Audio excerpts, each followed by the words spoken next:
Good afternoon, ladies and gentlemen, and welcome. I'm here on behalf of the board, my board colleagues, Larry Flowers, Gary Hamblin, Judy Henley, and Jack Brodsky, and the board welcomes you to our AGM. It is indeed my privilege to be addressing you as chair of the WCB. This is indeed one of our most important public accountability events. A recording of today's event will be posted on our YouTube channel under Saskatchewan Workers' Compensation Board. We're here today to present our results from 2022, as well as our plans for the future. As a board, our actions are governed by the Workers' Compensation Act 2013, and the WCB has exclusive jurisdiction in Saskatchewan, and we are an independent board, fully funded by employer premiums and investment income. As stewards of the workers' compensation system in Saskatchewan, it is our vision at the WCB to eliminate injuries and restore abilities. We will work to achieve our vision through our mission, which is to be a customer-centric organization that continuously seeks to add value for our customers through a process of continuous process improvement. Our agenda today is meant to give you a high-level overview of our 2022 results, and more in-depth information is available in the annual report and on our website. In just a few minutes, our CEO and members of WCB's executive team will share our 2022 financial and operational highlights with you. But first, I would briefly like to review the principles that govern our compensation system, the Meredith principles. Since 1911, Phil Germain was not born yet, but close. What was relevant that happened in 1911 that's still relevant today? I don't think a whole lot, but the Meredith principles are. Since 1911, the workers' compensation system in Canada, as we know it, has operated according to the Meredith principles. The Meredith principles are 5 basic concepts that underlie most worker compensation systems in Canada. I believe these principles are still as valid and important today as they were in 1911. These principles are a historic compromise, and I know you've heard that phrase before, but it's very important.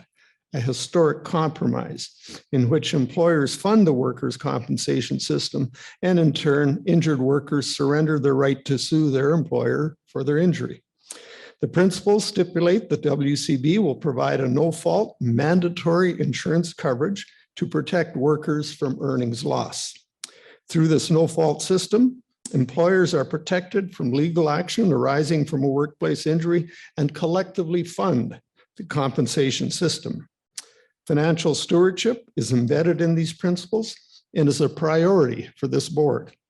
I am pleased to advise that the WCB remains fully funded with the financial resources to pay all injury claims. We remain committed to the Meredith principles that protect workers, families, employers, and in fact, entire communities. In 2022, the Saskatchewan Workers' Compensation Board focused on transformation being change. We focused on transformation and adapting to broad-reaching change, which required flexibility and agility at every level at the WCB. As an organization, we have embraced this change, which allows us to continue acting on our vision. And thanks to the efforts of safety leaders, workers, and employers around the province, I am pleased to report that in 2022, 90%, that's 90% of Saskatchewan employers recorded 0 injuries and 0 fatalities in their workplace. And in fact, we've been at 90% for a few years now. In 2022, our total injury rate was 4.33%. compared to 4.56% in 2021. While the total injury rate decreased in 2022, the time loss injury rate increased slightly to 2.04%. This is an increase of 0.49% from the 2021 rate. While our time loss injury rate increased slightly last year. In the bigger picture, our total injury rate decreased by 53.54% from 09 to 22, thanks to the tremendous efforts of workers and employers to advance safe and healthy workplaces. But there's always more to do. We are not at zero yet. We encourage all organizations to measure the success of their work by modifying the familiar phrase on time and on budget to on time, on budget with no injuries. By incorporating just those three words, we're not measuring success only in financial terms, we're also expressing our shared desire to see every employee return safely to their loved ones at the end of each workday. Sadly, in a world where one workplace death is too many, we lost 39 individuals in work-related deaths last year. Think about that, 39. These deaths occurred in a variety of Saskatchewan industries.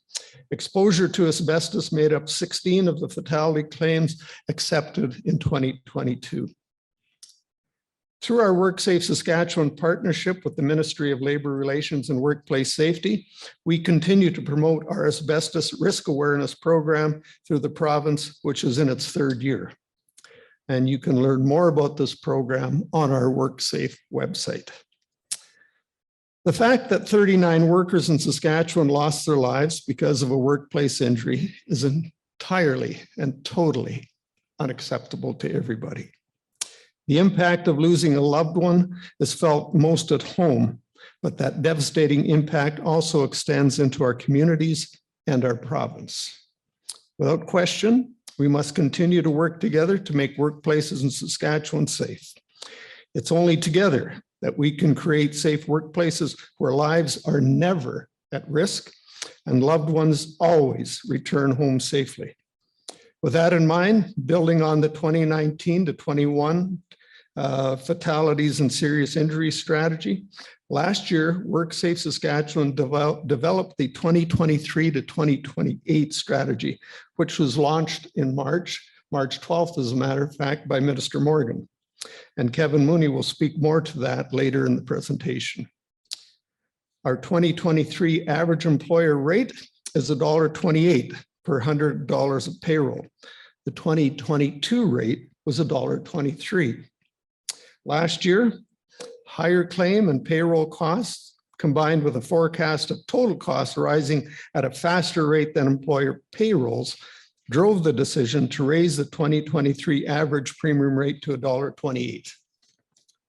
This 5-cent increase over 2022 ensures the WC meets its legal obligation to remain fully funded. Despite this increase, the province's premium rates continue to remain among the lowest in Canada.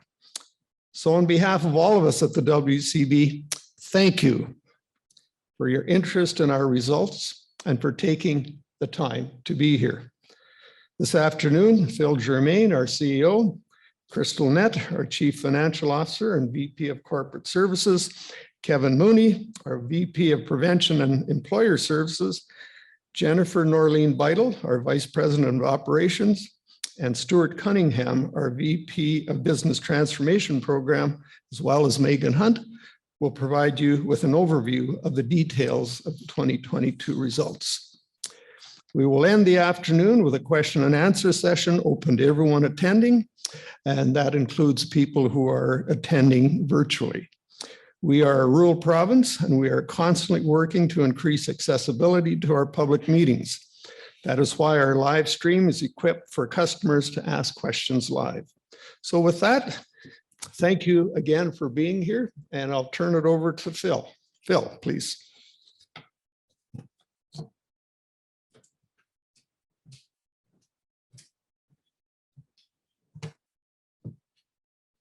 Thank you, Gord, and good afternoon, everyone, either here in person or online.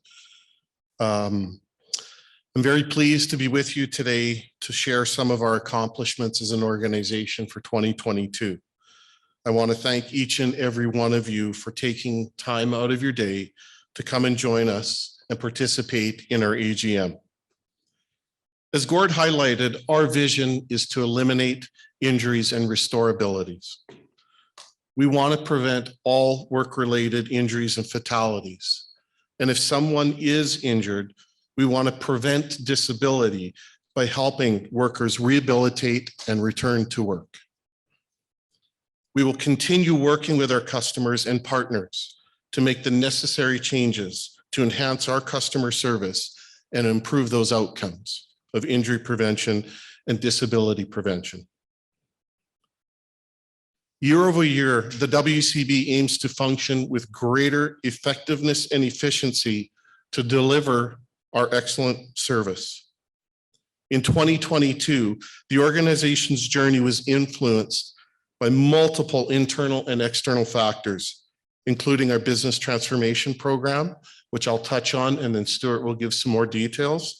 And of course, none of us could avoid the impact of certain global events that disrupted many different industries across the globe. And WCB was impacted just like many of you. The WCB's 2022 strategic initiatives were the means through which the organization translates its vision, mission, and values and objectives and put them into practice. As you can see here, our 3 strategic initiatives are the foundation of our strategic plan. First and foremost is the customer experience transformation we're going through, which is the core goal driving our changes in delivery, in service delivery, in claims, and employer services. We've made progress on this initiative by making our claims processes more seamless and tailored to the individual. And one example, and there'll be more provided by the VPs, for example, was piloting an auto adjudication program. So do claims actually need to be handled by a person all the time? And what we've learned from ourselves and from other jurisdictions is no. There's a lot of claims and a lot of simple processes we can pull off of people's desks to make life easier for our staff to spend more time and energy helping to solve the more challenging problems for our customers. We also developed a high-level multi-year roadmap for the maturity of our compliance function. And a good example of that is helping employers reduce premium defects. In the audits that we do around premiums, roughly 1/3 of employers that we find are overpaying premiums. And we'll identify that and we'll actually correct that. And about 1/3 are underpaying premiums. So those are opportunities to comply with the legislation as an example and get it right. We don't want a penny more or a penny less. And every time we've got to go out and do an audit and correct those things, that's more time and energy for the employer and more time and energy for the organization. So the second objective, which is closely examining our enabling systems. And we've worked with our staff and customers and experts to help identify systems and process opportunities that will help us better enable our staff, improve business effectiveness and outcomes, and improve customer experience. And again, some of the VPs will talk more specifically, but at a high level, our priorities advanced in 2022 were around improving technology, improving our financial system, improving corporate services, human resources, communications. We know that we have to give our staff the right tools, the right information, and the right systems so they can serve you well. And the third priority, which we've talked a lot about over the last few days, and we continue to talk about, is making further progress on our vision and investing in a transformation of injury prevention programs. We strengthened a lot of our partnerships. We've added educational capacities.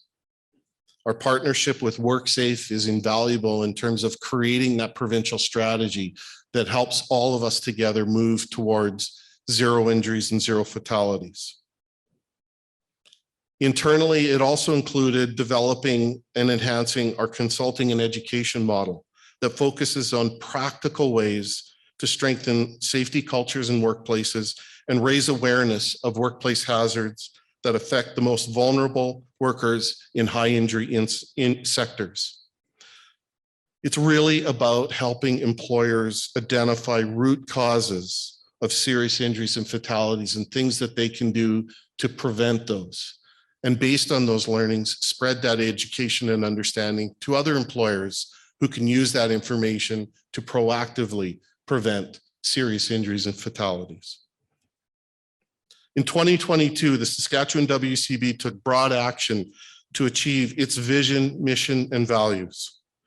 The ongoing transformation of our organization enabled us to further enhance our business functions and better respond to the needs of our customers, who are the workers and employers of Saskatchewan. The WCB established a multi-year business transformation program in 2021 to ensure ongoing alignment of the WCB's collective efforts with its overarching strategic direction. As such, the program's purpose is to coordinate the planning and delivery of priority projects. So we've got many projects on the go, and in order to make sure they're not siloed, and Stuart will talk about this a little bit, they are highly coordinated so that they're supporting and enhancing. Every project is building off of or enhancing and supporting every other project or change that we're enabling. One of the significant hallmarks in this advancement of our strategic initiatives is the prominence of our collaborative efforts with our customers, partners, and staff as we work together to improve outcomes.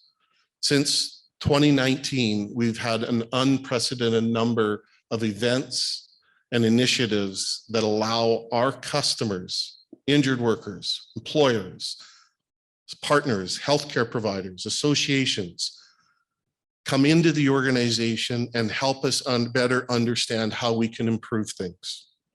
And we're using that information.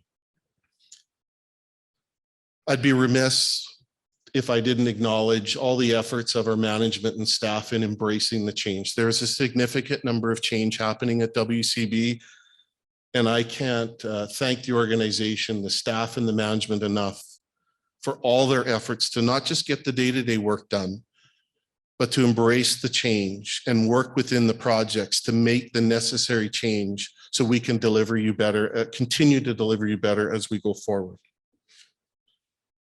Our focus on modernization, efficiency, and customer engagement will guide our decisions and actions throughout 2023 and beyond. Our Vice President of Business Transformation, Stuart Cunningham, will speak about this further in his part of the presentation. But for now, thank you for being here. We really appreciate your participation, and I'd like to turn it over to Kevin Mooney, who's going to give some of the prevention and employer highlights.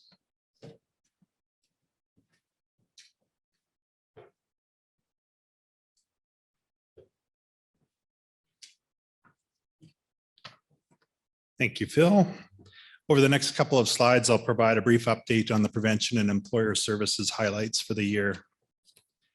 On this slide, you're going to see a number of indicators that we track to determine if our collective efforts are paying off in a positive way to reduce injuries in this province.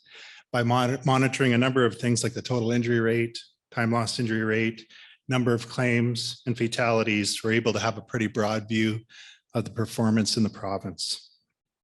Ideally, we want to see all of these numbers trending down in the same direction to determine that we're having a positive effect. In 2022, there were just over 9,100 time loss claims and just over 8,100, just over 9,100 no time loss claims and just over 8,100 time loss claims. When you factor that into a percentage, the total injury rate was reduced by about 5% from the previous year, and our time loss rate increased by just about a 0.5 percentage point compared to the year before.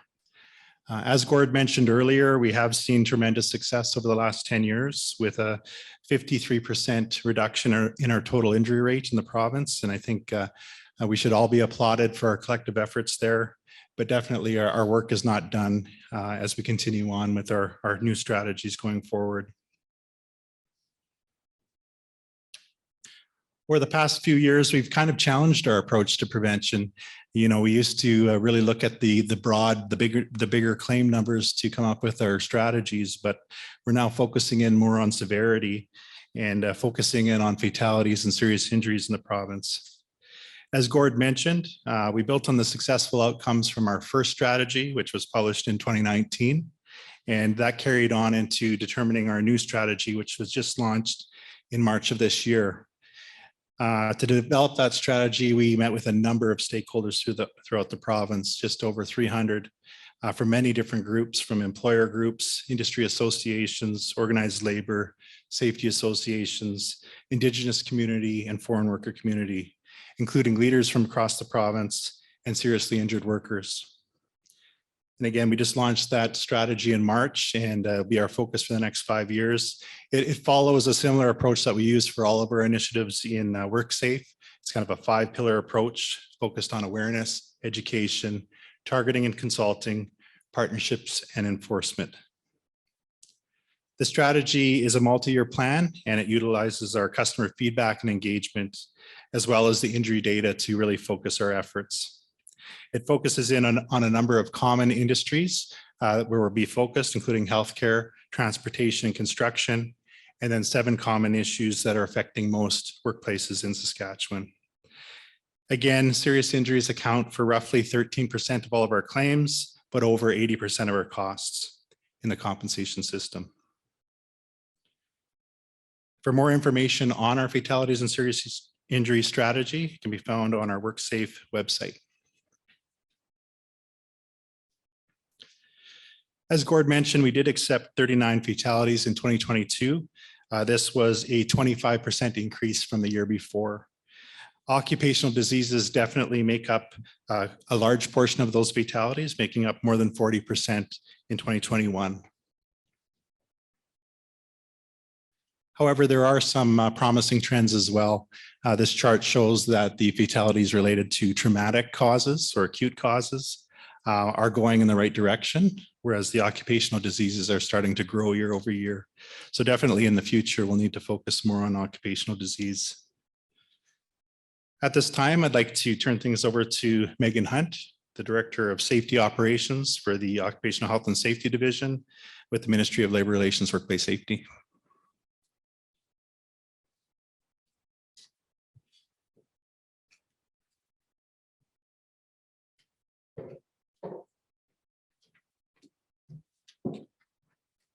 Good afternoon. Thanks, Gord and Kevin and everyone for having us here to be able to present on our some of our key initiatives and results for 2022 and some into 2023. So we'll go to the next slide. We have a significant milestone. Last year marked the 50th anniversary of the Occupational Health and Safety Act, 1972.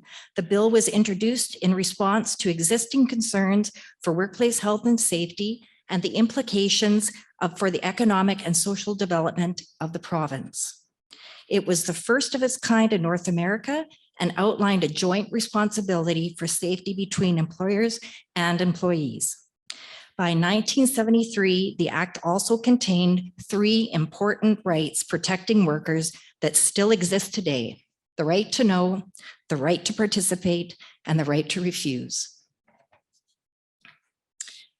The OHS branch responds to complaints and safety concerns. We also use data-driven analytics that steers us towards certain workplaces. Throughout the year, OHS conducts health and safety inspections that focus on high-risk workplaces, serious injuries, and vulnerable workers to help drive down the injury rate and meet our ministry goals. These initiatives have included targeted inspections with a focus on employers on sectors with serious injuries and high loss injury rates. The Priority Employer Program with a refresh that really expands the prevention and collaboration efforts. And the launch of the Fatality and Serious Injury Strategy in March 2023 with our WorkSafe partners, where we continue our targeted activities and align with the focus sectors in healthcare, transportation, and construction over the next 5 years. This past year, we embarked on several initiatives, including a culture exchange meeting series with each of the safety associations. We reorganized 2 units within our branch. The ergonomics and healthcare teams have been merged to form the health and human kinetics unit. This restructuring aims to foster closer integration and synergy between these 2 important areas of focus.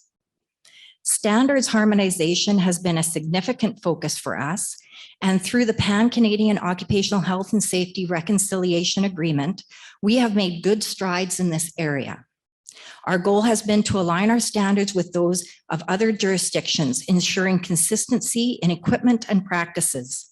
Some of the specific areas where we have harmonized standards includes first aid kits, personal protective equipment such as hearing, eye, face, and foot protection, personal flotation devices, as well as 6 CSA fall protection standards. With the exception of the first aid kits, the adoption of these standards has been achieved without the need for regulatory amendments. In 2022, we initiated consultations on Part 3 of the Saskatchewan Employment Act to ensure that our legislation continues to address the evolving needs and concerns of workplace parties. This valuable input formed the basis for the changes that came into force on May 17th, 2023. We have continued to provide webinars and resources that serve valuable tools in navigating the complexities of the legislation, such as navigating the OHS legislation video and a video series that reflect the 3 types of harassment and what to do if harassment is taking place in the workplace. To ensure the highest standards of professionalism ethics among our officers, we have recently introduced a professional responsibilities guide. And finally, in order to deliver a program mandate, the OHS branch must have staff available 24 hours a day, 7 days a week, to respond to fatalities and serious injuries. To deliver this mandate effectively outside of normal working hours, the officers are placed on a rotating 7-day standby schedule. Something else that we have been working on as part of an effort to engage client service effectiveness, the Occupational Health Branch is implementing a post-inspection survey, which will be provided to stakeholders following a worksite visit conducted by occupational health officers. The pilot program was underway in 2022, and after a few revisions, the full program commenced on April 1st. I'm now going to share a series of slides that provide a more statistical analysis of our goals and accomplishments for the period of 2022-23. The data and information provided in these slides are up to date as of March 31st, 2023. We have been tracking and presenting the information on this slide for a number of years. It's told the story of how our efforts with our industry partners achieved a successful reduction in the time loss injury rate. In recent years, though, Saskatchewan's workplace provincial injury rate has exhibited a different trend, showing signs of plateauing and at times increasing in 2 of the last 5 years. This has called for a comprehensive analysis for the situation and the need to chart a new path forward. A large part of this refocus has been incorporated into the second phase of the workplace fatality and serious injury strategy launched in March 2023. Here's a closer look at the trends. The dark green bars represent the total injury rate, where WCB's target for 2022 was 4.24%. We achieved 4.33. The time loss injury rate is represented by the light green bars with a 2022 target of 1.93, and we achieved 2.04%. And one more look at the time loss injury rate. This demonstrates the implications of our continuing plateau as the Yukon has now overtaken us and holds the highest rate of reduction in their injury rate. Officers visit work sites for various reasons, both reactive and proactive. These visits are primarily categorized under our priority employer program or directed employer program. In the last fiscal year, we conducted a total of 2,617 inspections through these targeted programs. Some visits are initiated by our occupational health officers who exercise their discretion to conduct spot checks and visit employers not specifically directed or associated with the priority employer program. The number of worksite visits for these officer-initiated visits was 942. We also attended 751 workplaces in response to complaints received. There were 568 worksite visits related to notifications that are required reporting to the branch. These visits were conducted to address and respond to specific situations reported by employers, including dangerous occurrences, serious injuries, and high-risk asbestos notifications. And our efforts to address harassment and discriminatory actions led to 308 worksite visits initiated by our team. The other category captures various types of inspection follow-up, such as work refusals, exemptions, and serious risk observed. Overall, these various types of visits resulted in 5,567 worksite visits conducted throughout the last fiscal year. Out of the total worksite visits, there were a number of key areas of focus and priority sectors. This was mainly driven by our work in the previous fatality and serious injury strategy. There were 266 asbestos-related inspections. This includes work related to high-risk asbestos notifications that are required to be reported to the branch. Officers completed 541 worksite visits in the healthcare sector, 293 in manufacturing, 216 in mining, and 392 in residential construction. Our worksite visits generate a certain amount of compliance activities. Officers have several means of identifying and initiating corrective action with regards to instances where non-compliance with the legislation.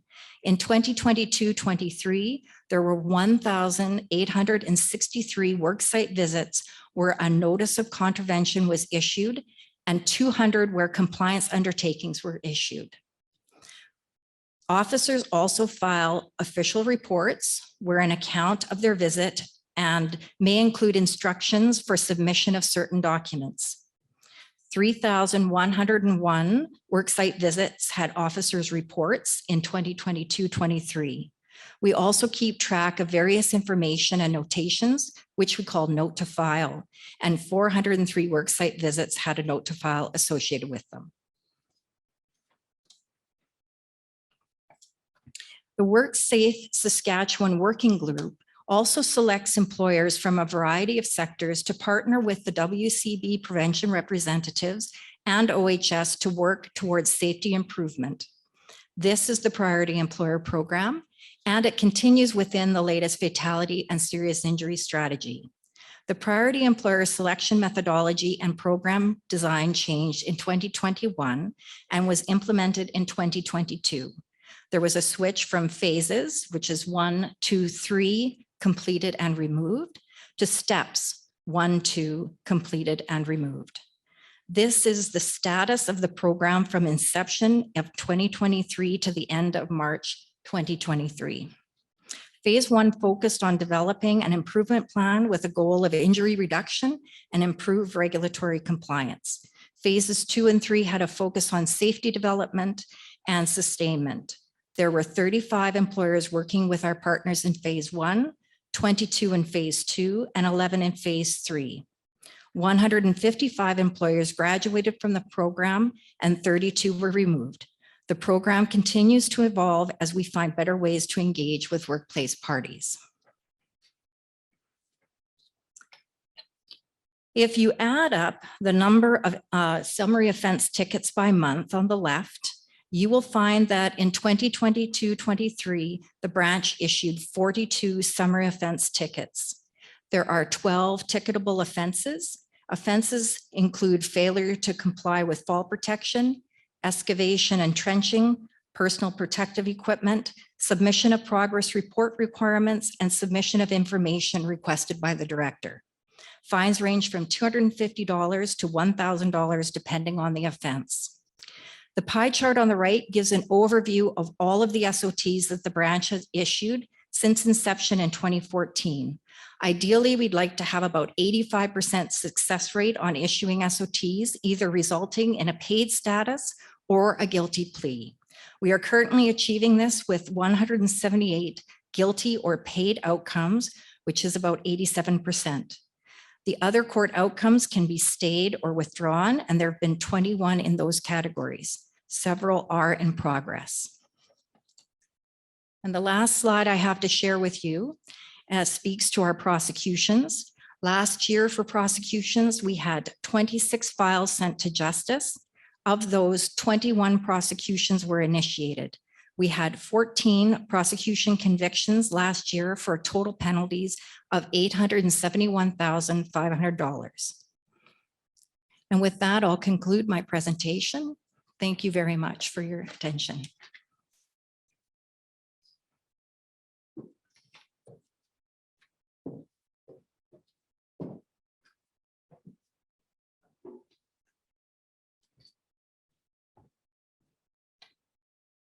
Thank you, Megan. Good afternoon, everyone. I am Jennifer Norleen Beidel, Vice President of Operations for the WCB. In support of the WCB's vision, the organization strives to provide excellent customer service to help workers and employers through the claims and return to work processes. The goal is to return injured workers to their normal activities as soon as it is medically safe to do so. We work to sustain the system for current and future claim costs while providing reliable, high-quality services to injured workers and employers. We have a few indicators, which you can see on the screen, to help us understand how we're doing in restoring abilities, which are shown on my left and right. In 2022, the 12-month average duration of time loss claims was 38.56 days, which is down from 40.24 days in 2021 and is the lowest that it's been since 2015. We're also have been working to eliminate payment defects to reduce the negative impacts of payment recalculations on both workers and employers. The primary driver of payment recalculations is earning loss benefits. In 2022, 68% of payment recalculations were related to earnings loss payments, primarily driven by our practice of prepaying earnings loss benefits. These need to be adjusted if workers return to work earlier than anticipated, or if they miss treatments, which may need a recalculation in those circumstances. 25% of payment recalculations were due to adjusting travel expenses, and the remaining were a result of long-term earnings replacement. On average, 2.4% of payments were recalculated last year, down from 3.07% in 2021. A policy review was completed in 2021, and a new policy was implemented in early 2022 that aims to reduce payment defects and the negative impacts of these recalculations. This resulted in an overall decline of payment recalculations by 7% in 2022. Additional process changes were made, including the implementation of a new quick adjudication model for simple claims. Phil referred to this a little bit earlier. This change alone helped us reduce customer waits for decisions by 43% from January to December last year. Other improvements planned as part of our business transformation efforts over the next several years are expected to further reduce time to decision and the need for payment recalculations in the future. The core mandate of the Appeals Department is to provide workers and employers with an accessible, independent, and unbiased process for reviewing WCB decisions relating to a worker's claim for benefits and compensation. The Appeals Department is independent of the Operations Department, which is where claim decisions are made. Injured workers or employers who disagree with a decision on an injury claim may appeal and request a review of that decision by the Appeals Department. The decision is made by the appeals officer, who reviews the documents and hears evidence. The decision maker will ensure that he or she has obtained information that's required to make the decision. 1,054 appeals out of 17,311 accepted claims were registered by the appeals department last year, which represents a 4% increase compared to 2021. Well aligned with the WCB's efforts to continually improve service, average appeals decision wait times have decreased by 10% since 2021 and by 58% when compared to 2020. The appeals department has also initiated work to improve quality through the development of a new quality standards and assurance processes. Workers or employers who disagree with the decision of the appeals department may further appeal to the Board Appeal Tribunal. The 3 full-time board members serve as the Board Appeal Tribunal, known as the Tribunal, which is the highest level of appeal within WCB for all matters except those involving bona fide medical questions, which are determined by a medical review panel. The Tribunal conducted 104 hearings and issued 279 decisions in 2022. We are pleased to report a decrease in wait times as the Tribunal needed to reach a decision.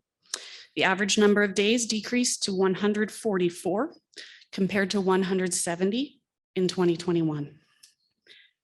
The Tribunal remained focused in 2022 on providing thorough, well-reasoned decisions, thorough file management, and ongoing training for staff and Tribunal members. At this time, I'll now turn it over to Stuart Cunningham, our Vice President of Business Transformation, to provide an update. Stuart.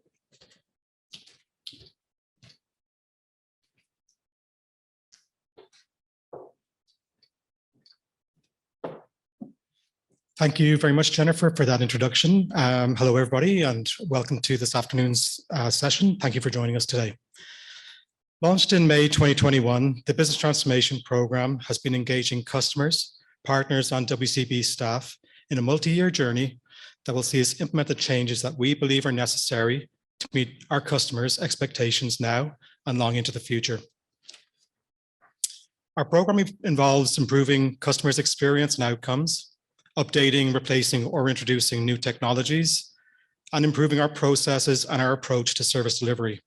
As Phil touched on, through these many changes, we will be able to achieve our strategic objectives in a very systematic and coordinated manner, delivering value incrementally during the life of the program, which will ultimately see us improve the customer experience, improve key outcomes and indicators, and support the long-term health of Saskatchewan's workers' compensation system. Since the program's launch in 2021, the organization has been focused on a number of key activities to ensure that we are well positioned to follow through on our stated objectives.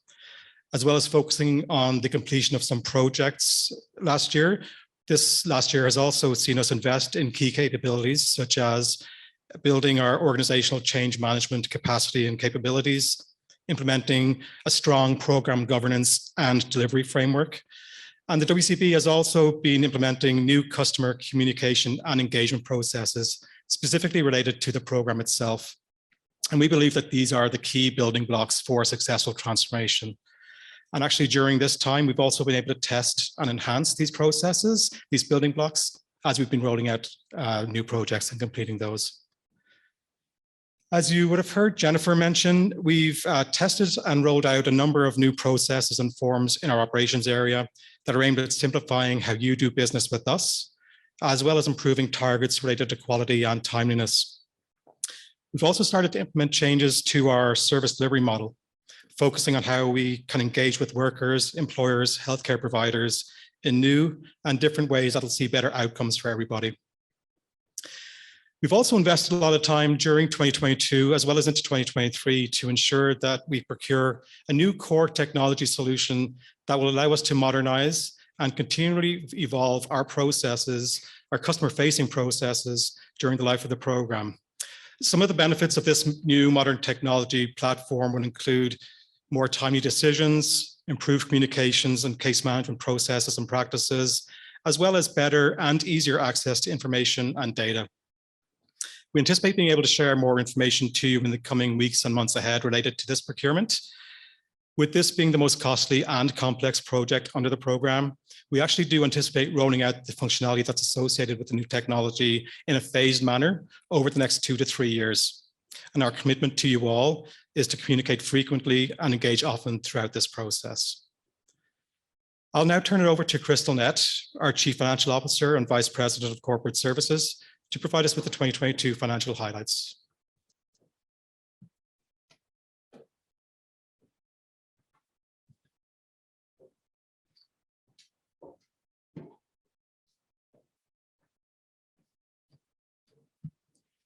Good afternoon, everyone, and thank you, Stuart. Thank you all again for joining us today. I have the unenviable position of trying to make financial statements sound exciting, so I'll try to get through this as quickly as I'm able. When you look at the slide, you'll see some statistics, some of which Gord already touched on, but I'll just give you a few more details behind those numbers. So the operating profit that was generated in 2022 was unfortunately offset by investment losses. Phil spoke about the WCB not being immune to some of the global market conditions, and we also experienced that. And this resulted in a total comprehensive loss at the end of the year of $115 million. That sounds like a lot of money, and it is. So I'm happy to say that the markets have recovered. And as we are moving into the early part of this year, we have seen some of that rebound. So despite that comprehensive loss and a small decrease in reserves, thankfully distributions from our investment holdings combined with greater than expected premiums resulted in a fully funded position. When managing capital, our objectives are to build a funded position that supports the organization's long-term financial stability. And that's really key to think about, that we are a long-term organization when we think about our investments. We also need to ensure that there are sufficient funds available to meet the required benefit levels and any fluctuations that we are seeing in other parts of our market. The process for managing our funded position is based on our approved funding policy. And this policy establishes guidelines to maintain a fully funded status and sets a target range for the injury fund. This funding policy is currently under review because we have new accounting standards coming in, and I'm not going to bore you with any of that noise, but the reality is we do have to make some changes to align with those new accounting standards that are going to be effective the 1st of 2023. I'll now turn to our premium revenue. It is our main source of revenue and is determined by industry payrolls and premium rates. The premium revenue in 2022 was $304 million, which was an increase of just under $45 million from 2021. Part of that is due to the employer accessible payrolls, which did increase by 3.5%. to a provisional 24.1 billion in 2022 from an actual 23.3 billion. Assessed 2022 payroll was higher than our original forecast, and so that had a positive impact on our overall financial picture. We also saw the provincial economy rebound, and it had started in 2021, but it did continue into 2022. Unfortunately, midway through the year, inflation and interest rates, which many of you will have had the unfortunate situation of dealing with as well as we did, it started to have an impact on many sectors in our province, notably the residential construction and building supplies sectors. Volatile global economic conditions and commodity prices have also affected both positively and negatively, resource extraction of oil, potash, and uranium, as well as our manufacturing and agricultural employers. Service industry and public sector payrolls have remained fairly consistent and have been quite resilient. When we look at our statement of operations, and for those of you who would like to follow along, you can find our statements start on page 86 in our annual report, which is contained within the document that I see some of you have, but is also posted to our website. So the statement of operations, or income statement, for those of you who have been around for a while, provides a complete picture of our 2022 actual results compared to the budget and to the previous year. I've already covered premiums, and I'll just provide a few more highlights. Although our total expenses decreased by 36.2%, or 151 million, the majority of the decrease was due to a change in the estimate of our future liabilities. We have a group in my area called actuaries, and they work on a number of complex calculations looking at our historical trends of injuries and where we see them going in the future. And they then calculate what they expect to happen in the future. So when they did that calculation this year, and we saw rising interest rates, we modified our discount rate, and that caused a large decrease in our actuarial calculated benefits liabilities. The total claim costs consisted of 246 million, and they comprise the vast majority of the costs of the WCB. And they were higher in 2022 than they had been in 2021. Claim costs, for those of you who aren't as familiar, include short and long-term earnings, replacement payments, healthcare services, vocational rehabilitation costs, claims administration, and as I just described, the actuarial adjustment to the benefits liabilities. Administration costs, excluding the business transformation program that Stuart just spoke about, actually decreased to just under 49 million compared to just under 54 million in 2021.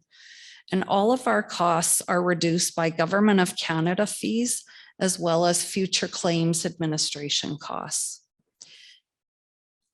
Lastly, I'm going to turn to the financial outlook for 2023. And just to give you a little bit of context, this budget has to be developed fairly early in the year prior to the commencement of that fiscal year. And so it was developed without knowing the exact impact that interest rates and inflation would have on the economy or on the WCB. So we based our budget on estimated assessable payroll of 24.3 billion. But I can tell you, if the trend continues based on what we've seen so far this year, we are expecting to see slightly higher payrolls than that. Premiums are budgeted to increase by 10 million over 2022 actuals. From an expense perspective, the budget does include an increase in benefits liabilities of 28 million, therefore totaling 1.52 billion. And again, that is by far our largest liability that we have in our financial statements. Claims paid are projected to increase by 11 million. And that's mainly because most of the earnings-based benefits are expected to increase at the rate of inflation. Although we are working on modifying our funding policy, we are looking at our projected funding percentage as it's currently defined. And as we sit today, it is projected to be in the healthy range. The last thing I'll mention is that although our capital budget isn't reflected on the slide, we do budget for it, and we are planning for approximately 4.7 million for regular capital expenditures. I will now turn it back over to Philip to provide some information about our risks and opportunities.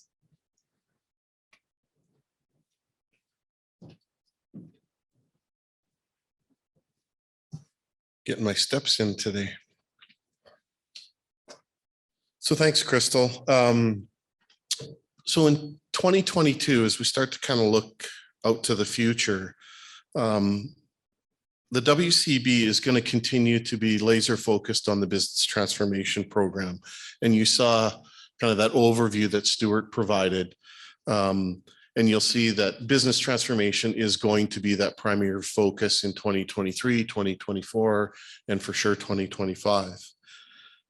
As an organization, we've really embraced this change, which is going to allow us to continue to try and meet and act on the vision and mission of WCB, which is really to eliminate injuries, restore abilities, and be that customer-centric organization.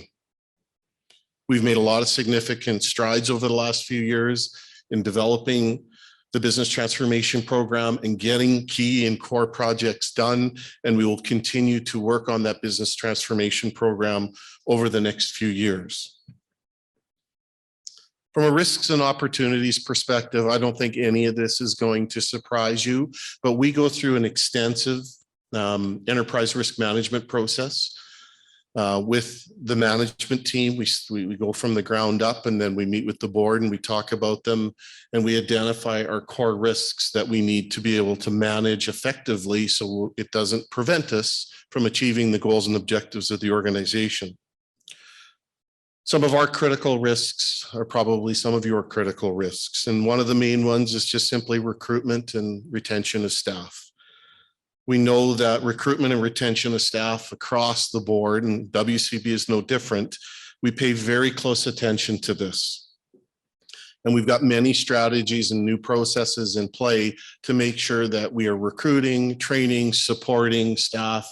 And I can tell you, off the cuff, that over the last couple of engagement surveys with our staff, we are actually going up, consistently going up, which is pretty odd when you're introducing this much change into an organization. So it bodes, at least for now, well for the organization. Of course, you've heard all about our outdated processes and systems. We have aging IT systems that put the organization at risk, and that's really initially at the heart of the business transformation program. But when you're going to spend the time and energy to change your core systems, like your finance system, your HR system, and the workers' compensation system, you should take advantage of those and figure out how to also create better performance beyond just the IT systems themselves. So the business transformation program is intended to modernize and replace outdated technologies and improve business processes, as we've mentioned throughout the presentation.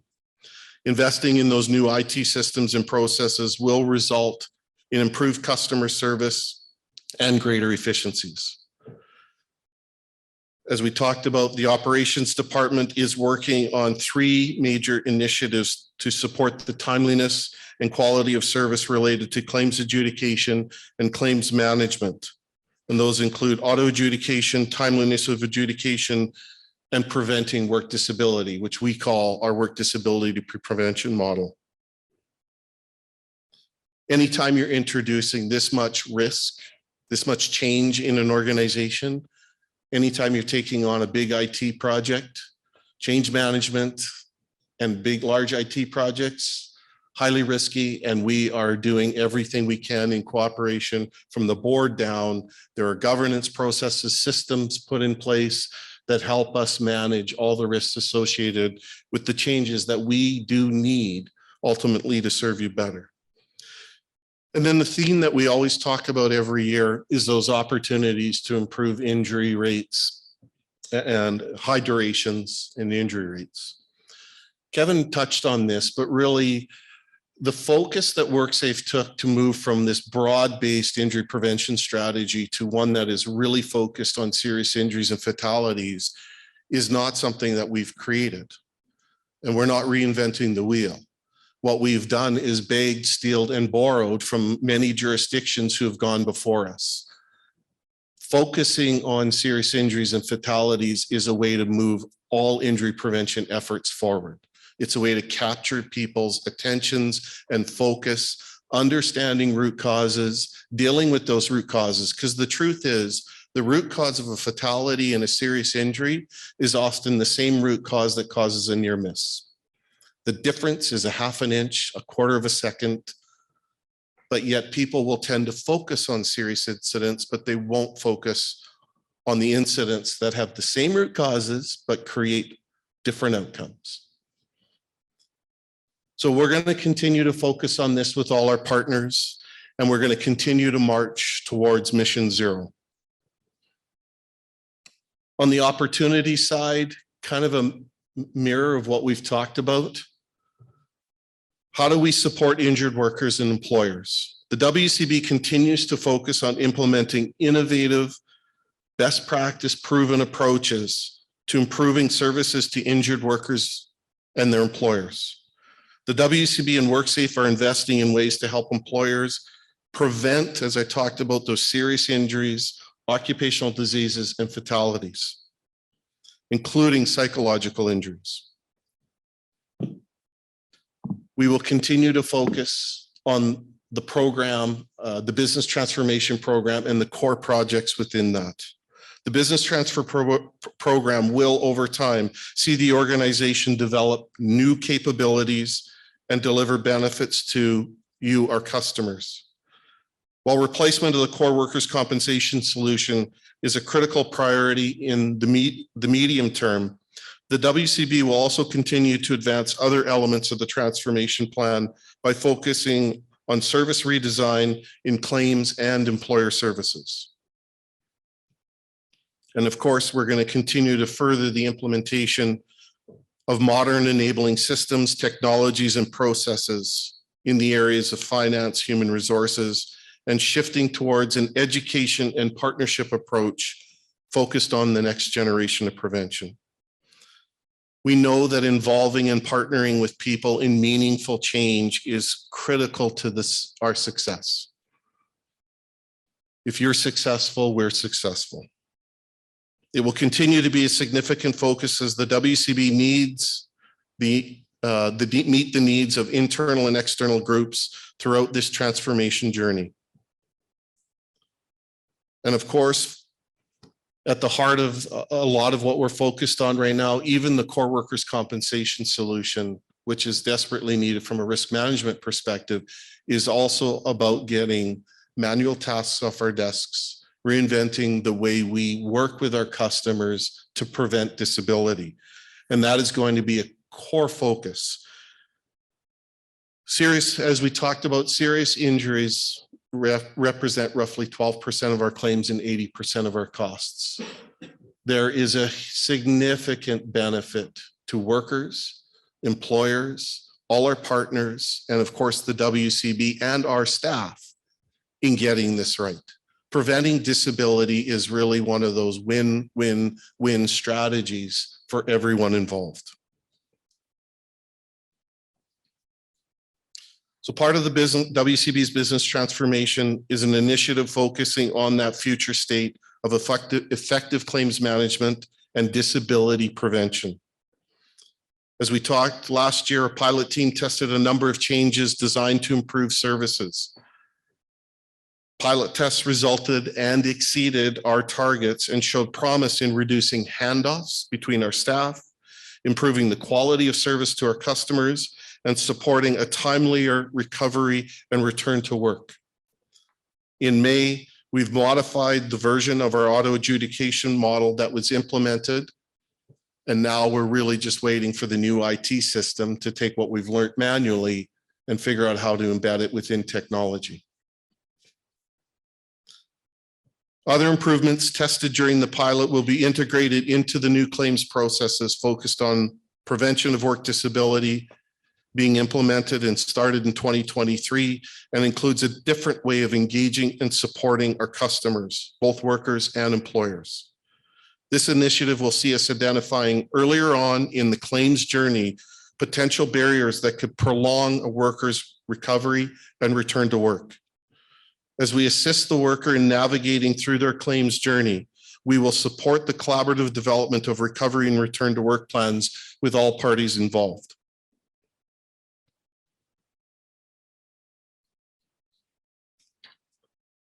And then the last slide. This is just a reinforcement and something that we're going to pay attention to as we go forward. This is us starting to track over the last few years, the 12% of claims. Started off at 11, it's creeping up to 12, which is an early and subtle indicator that we're going in the right direction. Ideally, you want to see that gold bar going up over time. If more and more claims, ideally, you want to see 80% of claims representing 80% of costs. That means we are doing a better job of identifying barriers to return to work. We're getting on them quickly, and we are dealing with those issues quickly and effectively. So we're going to continue to measure and monitor this because this is the critical piece. Embedded in this 80%, 12% of claims are injuries that are absolutely preventable.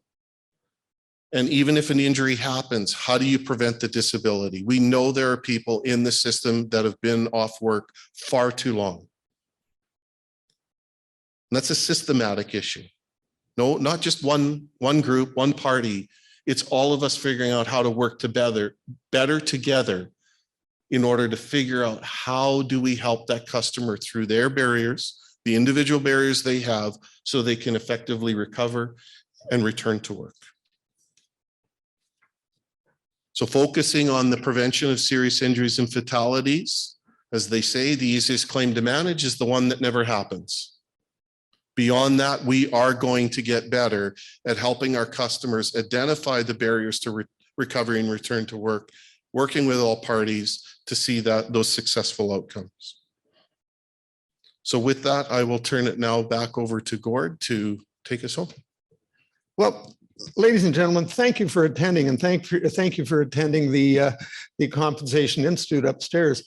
But we as a board and an administration strive very hard to be totally relevant, totally transparent with everything we do at the WCB. So with that, I hope you found this AGM informative and transparent with all that we do at the WCB. So with that, thank you for your interest. Thanks for attending, and safe travels home.